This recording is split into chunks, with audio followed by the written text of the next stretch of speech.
Hello, everybody out there, and welcome to another episode of the Talk That Talk Show with me, Barry Holmes. We are here for episode 185 of the Talk That Talk Show, and I'm just happy to be here with you guys on a Sunday afternoon. Sunday night. Big shout out to Josh Heems on our Instagram live stream. Also, big shout out to Mark tuning in, Alvin Baptiste on our Instagram live stream.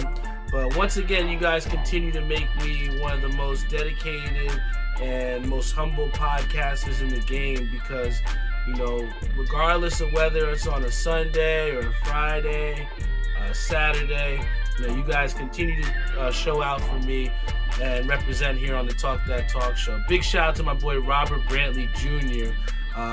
Saw that you had competed in the Dougie Vision Super Bracket. Big shout out to you, man.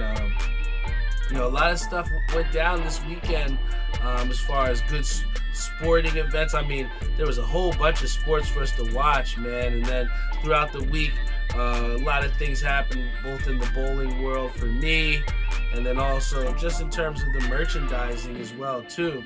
And it was funny because, leading up to this episode, I told you guys briefly before about one of the ventures that I was going to try and come back to with re-releasing a new Talk That Talk Show merchandise.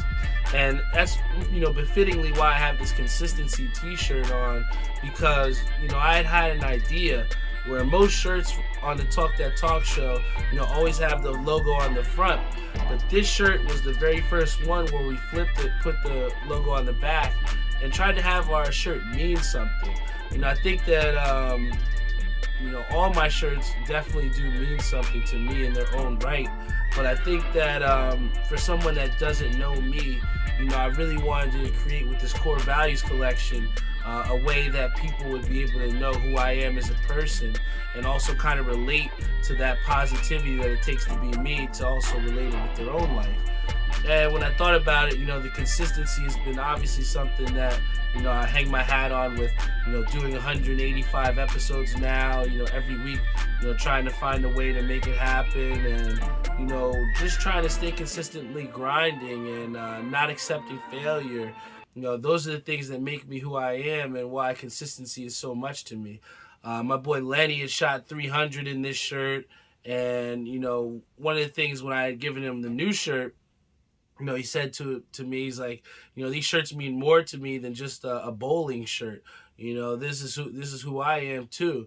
So it's like for people to be able to relate not only with, the core value that I'm saying on the front of the shirt, to not only see that it reminds them of themselves too, it's more reassuring to me that with the direction that I've decided to go in with my merchandising has been more so of trying to drive home a message or trying to get people to be more reflective about themselves too. And when it came down to making the next release, I definitely wanted to go on the same theme with this core values collection that I've dubbed these last two releases. And I really wanted to take my time to see what it was that I wanted to create for the next shirt. And, I hadn't thought about it, but, when I looked back before I released the last shirt, it had been since February, since the last time I released a piece of Talk That Talk Show merchandise. So, everything kind of like aligned up to where, I really found a message that I wanted to put on the front of that shirt. And then also, a lot of the things had worked out to where creatively I was able to make the next shirt. And, big shout out to my boy Timmy Hugel, who's always, there for me in terms of, making my merchandise and, being patient with me as far as my various demands. But I'm really happy with the way this shirt came out. And I think it was last Tuesday, we actually released these officially. We shock dropped them. And they came out really well. So we're going to show you here on the show. The next one on the Core Values collection is a blue OG16, but on the front it says confidence, right? And then we follow it up again with the Talk That Talk Show on the back, right? But, this shirt right here, this confidence t-shirt, is one that I'm really proud about because, when it came down to the intricacies of making it, I didn't want it to just have an adjective on the front and just have it be that. When it came down to confidence, it was a key theme that has enabled me to not only be who I am for since my birth, but also the way I'm also able to empower other people and instill confidence through them. So, the confidence t-shirts are something that mean, incredibly, a lot to me. And the fact that we were able to sell these shirts out, the confidence shirts are sold out because of people like my boy Jeezy. Big shout out to Bubba who locked in. Big shout out to Eric who tapped in. Big shout out to everybody that is because I only made 25 of these, and it's funny when I sold out. I told my girlfriend, I was like, I still can't believe, even though we're at, the 16th release officially, I can't believe that I sold out. She's like, I don't know why you wouldn't believe it, but there's this some sort of nervousness that comes down to making a release. To even though you might have the hottest thing in the world, sometimes there's those little butterflies or those little nervousness that make you think, are people really gonna rock with this shirt? Are people really gonna like it? And the response that I've had from people, and also some new people that have bought some shirts. Big shout out to Darian LeMay Jr. Who tapped in with me. Big shout out to Andy Gobriel who tapped in. Some new faces, and it's that type of support and those type of people that continuously rock out with me, and new people that want to get the merch and proudly wear it. It makes it all worth it for me. So I think that with having a sellout release, obviously it could be dope, and I could think, that my job is done. But I really have more things that I, have on the horizon that I want to accomplish with this brand. And one of the things that people keep asking me for is something that we are into the season of, which are the hoodies. And it came a time where we were at the bowling alley a couple weeks ago, and I had like all the people, my friends. Big shout out to Ish, my brother, my dad. Someone that came. They all came out to see his bowl, and everybody had on their each individual piece of Talk That Talk Show. So you had like a couple different hoodies. I had the gray one. Two people had the black one, and Lenny's wife. She was like, "Yo, where's all this Talk That Talk Show stuff? I want some of these hoodies, man. When are you going to be re-releasing any of these?" And I thought to myself, I hadn't done a hoodie release since the OG, I think it was like the OG 14 championship hoodies, I believe. And, which was actually the release before these shirts, the consistencies. And those were a hit. Every time I drop hoodies, people love the hoodies. So I think that when I asked myself on the prompt here, what do I think is next for the direction of Talk That Talk Show, I think you guys really can look to see some Talk That Talk Show hoodies in the horizon. One of the ideas that I had that, we more than likely will carry out in the next year.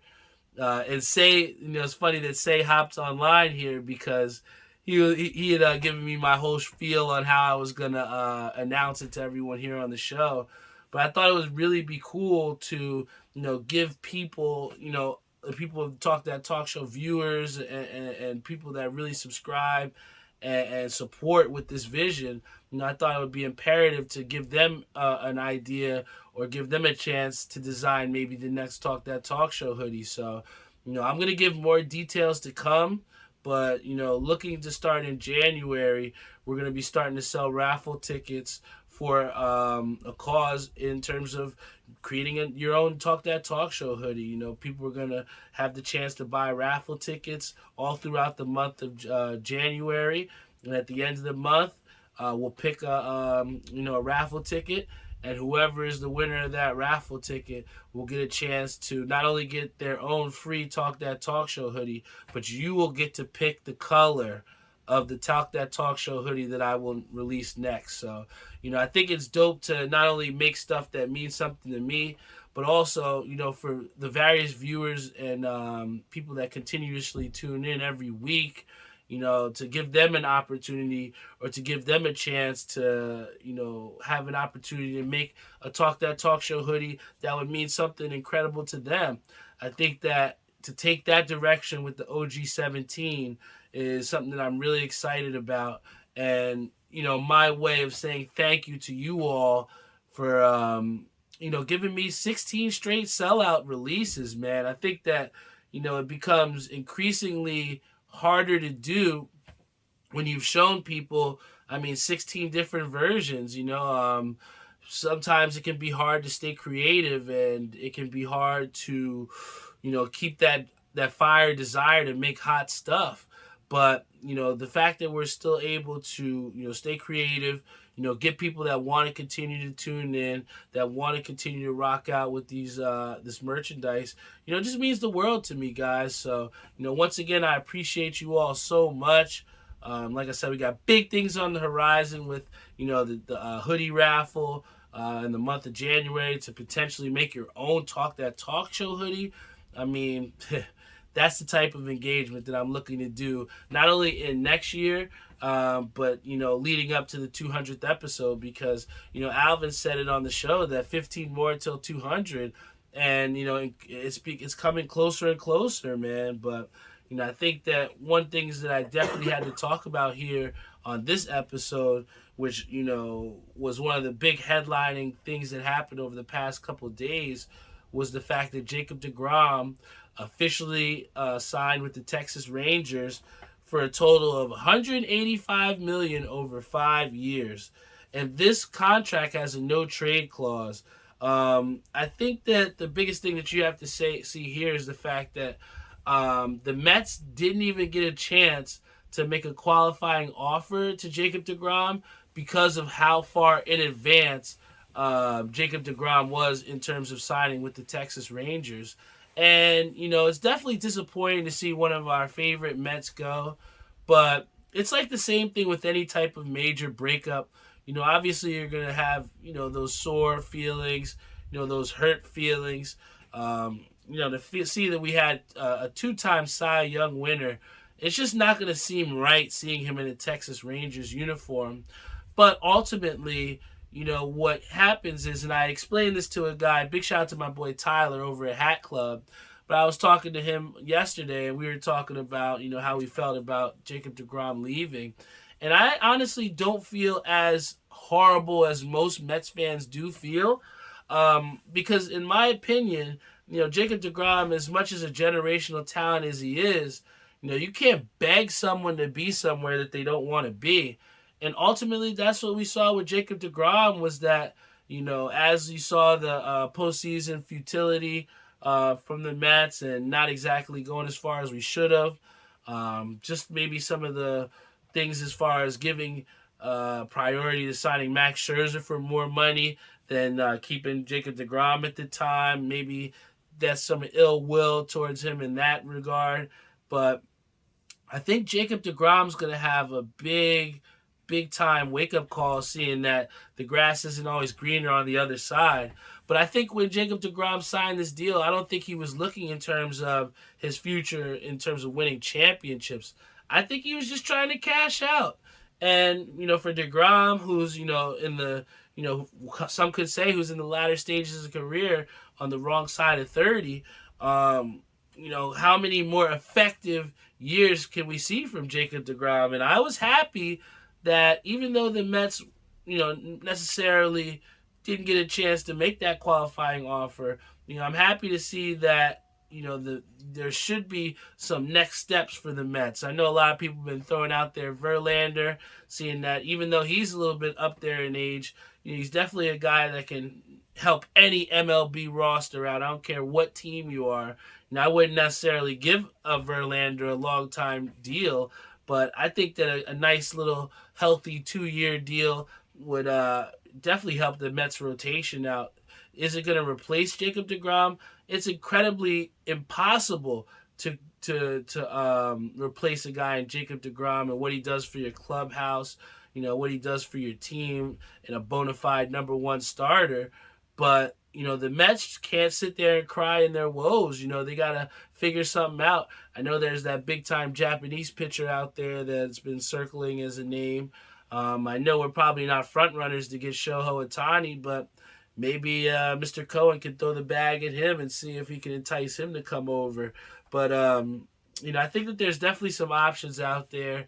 The Mets season is not lost because Jacob deGrom is not going to be with us, and I think that also puts us more on a pace to hopefully re-sign Brandon Nimmo, who I think is imperative that the New York Mets do sign, because from what he's done for that ball club, and the leadership and the ownership, accountability that a guy that Brandon Nimmo brings every single day, I think that that is something that I would genuinely be upset if the Mets were not able to re-sign him, because he's that important to this Mets team, in my opinion. And one of the other things that we've had happening over the last couple of weeks has been the World Cup. And I think it's pretty dope because, even in the high school where I work at North Plainfield High School, a lot of the kids are Spanish and very heavily influenced in soccer. And to see, the school kind of incentivize the World Cup, to get these kids to, do some work and to positively act in school.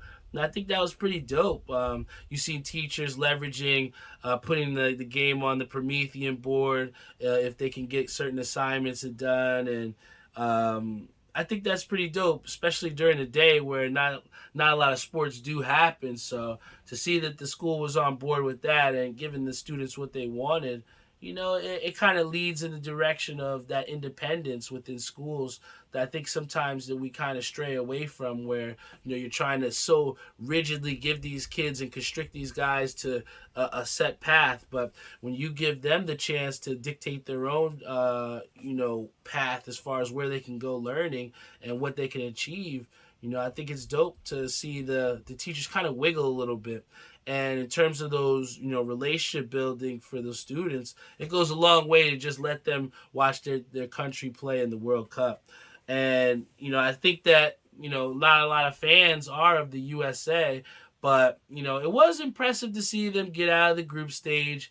But, I'm tired of seeing the USA, make it out of the group stage, but then nobody gives them any chance of winning in the knockout stage. And, we saw that they had lost to the Netherlands, but it was all in all a good showing for the U.S., but, I would like to see them hopefully take the next step. I think I overheard Clint Dempsey or Landon Donovan talk about this on the recap, but, they were saying that, for those younger players on the USA, they got a chance to, taste what the World Cup feels like, and, what it takes to, succeed at that level, to see which one of those young players steps up and shows out for the U.S. In upcoming World Cups. So, I think that the future is promising for the U.S., but we have a lot of work to kind of be competitive with a lot of the other world, class countries out there, like the Brazils, like the Frances, like the Spains. Those are your heavy hitters, and I just feel like when you put the USA up against them, there's like no comparison in a way. But that really just becomes a reflection of what's important to our country. And what's important to our country is, NBA, NFL, NHL, a lot of those other, sports that we're known for. That's why we succeed in them. I can't tell you how many kids really grow up wanting to play soccer. It may be the same. It may be that way at North Plainfield because, the school is predominantly Spanish. But for the vast majority of these schools out there, you don't really see kids gravitating to go play soccer as much as these other American sports like football, baseball, basketball. So I think that if we could put a focus on, getting more kids to play soccer and to want to play soccer at a younger age, then you'll start to see that tide will turn for the U.S. to hopefully doing any type of ground in the World Cup. But if you ask me, I'm putting my money on France. I know it's like almost impossible or the pink elephant to see a team win 2 times in a row or back-to-back in the World Cup. But I definitely got my money on France to do it, if any team that's going to do it. Mbappe is a beast. But in closing, I think one of the big things that we have to talk about too is the college football playoff. And I made a joke, and I do want to say this to start, that the four teams that we have in the conference, college football playoff is number one Georgia, obvious front runner, big team in the SEC. Also, we have Michigan, big time winner, won the Big Ten. Also, we have TCU, who did lose their conference championship game, and then you have OSU in Ohio State rounding out the four. And, inevitably, we will have a college football expansion to 12 teams in 2024.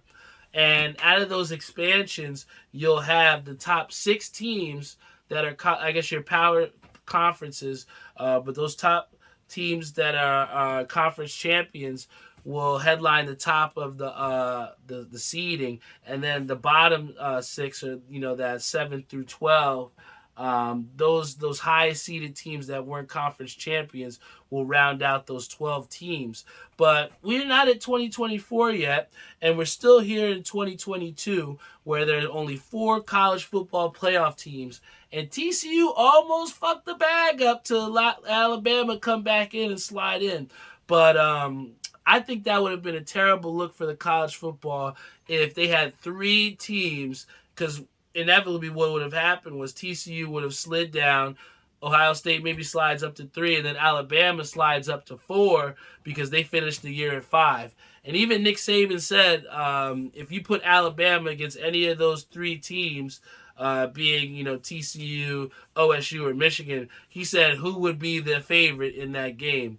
Which you kind of you have to laugh at Nick Saban with the gamesmanship. But this is actually the first time in college football playoff history that we do not have the Alabama Crimson Tide in the playoffs. And I said that obviously there's going to be a way for the NCAA to get them in there no matter what. But I am proud of the committee for holding true to at least some sort of value of winning games and not letting a 2-loss team in there just because they're Alabama. But I think that as we expand to 12 teams, the criteria, obviously is going to get a little bit harder to rank these non-conference champions to get into a playoff field. And I think that especially with, Alabama being a 5 seed and, having a just case to maybe slide in there over a TCU or maybe over Ohio State. But it really brings up the issue, which hopefully will get resolved in 2024 with the expansion to 12 teams. But the way it is right now, the conference championship really doesn't mean shit. It really doesn't. Because if you can have higher seeded teams that aren't conference champions, that didn't even make it to their conference championship, it kind of adds a little invalidity to, the seeding in these last stages for college football playoffs. I mean, if you have a team that didn't even make the fucking championship game, but they're already in the top 4, taking a spot away from a conference champion, what is the difference in winning your conference? What do we play for? And if you're not getting rewarded, to go to the playoffs from winning your conference champion in these Power 5 conferences, then it's extreme disservice to these teams that are fighting hard just to get through the conference championship. That's why hopefully with this expansion and rewarding these conference champions in 2024, that'll alleviate these gray areas as far as what team does go to the playoffs and what doesn't. If you ask me, I still got my money on Georgia. I think they're going to be a tough out. Let's see what happens, man. But don't count out Michigan because, Harbaugh has done a really good job coaching that team. They haven't folded in those big games like traditionally Michigan does. So hopefully we can see what happens with them. And either way, this is going to be a great college football playoff. And then, to round out this episode, I think we had a great week in football. I was joking around with my boy Jeff, because sometimes we'll play Call of Duty at halftime because some of these games are a little boring. But, this week, every game seemed like it went down to the wire. There was nonstop action. And, I was definitely glued to the tube as far as watching these games. But, when NFL with 5 weeks left, we're starting to see and shape, the top conferences and what teams are going to look like contenders. I mean, the Eagles and Minnesota Vikings are obviously front runners to win out or to make it to that NFC Championship game. But there's a lot of other teams out there in the NFC that maybe could give a little bit of problems that we're not exactly talking about. I mean, you see the Giants and Commanders tied today, so they're both two tough teams that are going to be tough outs. Then you have the Cowboys, who are ahead of both the Giants and the Commanders, but they can kind of control where they go as far as maybe getting a home playoff game, even though they probably won't get the bye. But even somebody like a Bucks team, who, even though they may not be hot, but when we saw their run to win the Super Bowl a couple years back, they came in as a wild card team. So you can never count out a lot of these teams. But the way that things are starting to shift, especially in the AFC, kind of makes for some big time games in the end of this week. To come. I see that with the Chiefs losing today, they lost a huge game to the Bengals, because now we slide to the number 2 slot, and now Buffalo has went up and has the top seed in the AFC. And I think that the Chiefs are a team that most times, often than not, are pretty hard to beat in Arrowhead. So to get that home field advantage is going to be important for my Chiefs ball club. But nobody, I think, wants to go to Buffalo to play a game in Buffalo. And, especially with the Bengals, who have beaten my Chiefs 3 times in a row, they showed you today that they're not scared of the Chiefs. And, I think that a lot of teams, are scared to go toe-to-toe with the Chiefs and don't think that they can outscore them. But, the Bengals were a team that struggled earlier on in this year, but they're starting to catch stride and, make that movement to the top. And especially with that AFC East division is loaded as well, too. I know the Dolphins lost, but the Jets losing as well too. But there's still some really good contending teams in that AFC East along with Buffalo. So the NFL is going to be really tough. There's going to be some great matchups to end the season. Savion says the Giants are going to beat the Eagles, and I think it's important for them, to beat the Eagles. We have 2 matchups against them, and even though the Giants didn't win today against the Commanders, I think it's important that they did tie, because they will have another chance to play the Commanders, and they need these tiebreaker games. They need to win these games against the division, because a loss to the Lions seems a lot heavier now, because now you're trying to fight these tiebreaker scenarios with teams within your own division. So it's so important in the NFL to win games that you're supposed to win, because there's going to be some games in there where you might get upset, and you would hate to have that cost you a playoff appearance. So, the Giants are going to have a tough road ahead of them, but I don't think that negates them from making the playoffs. They're just going to have a little bit of work to do, and we're going to see just how good of a coach, Brian DeBall is. But that pretty much does it here for the Talk That Talk show, guys. Thank you so much for rocking out with me each and every week. I appreciate you all so much. I wouldn't be here at 185 episodes if it wasn't for your support and tuning in with me on a Sunday night. It just means the world to me, guys. And then I also want to give a big shout out to my boy Eric Rivera, and I'll say this story to kind of round things out. But Eric has been somebody who's become a good friend of mine over the past couple years of meeting him in the hat game. And I showed you guys on the show about how I done this, this Thanksgiving appreciation for, my top 3 people that have been rocking out with me since day one in the hat game and have, picked up a bunch of hats from me. But I want to do my best by extending to them a token of appreciation, which was a hat. And, I did this out of the, kindness of my heart, but I did this with expecting nothing in return. And I think that genuinely, when you can give without expecting to receive, it gives you the most intrinsic, gratification per se. But then I got a text, from Eric yesterday, which, showed a tracking number. And I was like, oh shit, my boy Eric got me something, man. And I totally not expected it. But, I was so excited to see and to think like, damn, here Eric was thinking about me and decided to get me something when I had gotten him something without expecting anything in return. And that's the shit that really makes me happy, and it'll make me want to give more and to be more of a giving person, because when you have people that show appreciation and want to do nice things for you, it's just so refreshing, man. And for me, someone who had a couple parlays that got busted at the end of the night, to see that text from him, it kind of like boosted my day and made me happy. So big shout out again to Eric Rivera out there, and it was a great surprise, brother, and can't wait to see that hat. We got Ishabad Craney says, nice hat, brother, talk that talk. The vibes, Ish. We out here on a Sunday night, rocking the consistencies and celebrating the sellout of our confidence t-shirts. I gotta probably give my boy Say his after this show, but once again, guys, I appreciate you so much for rocking out with me.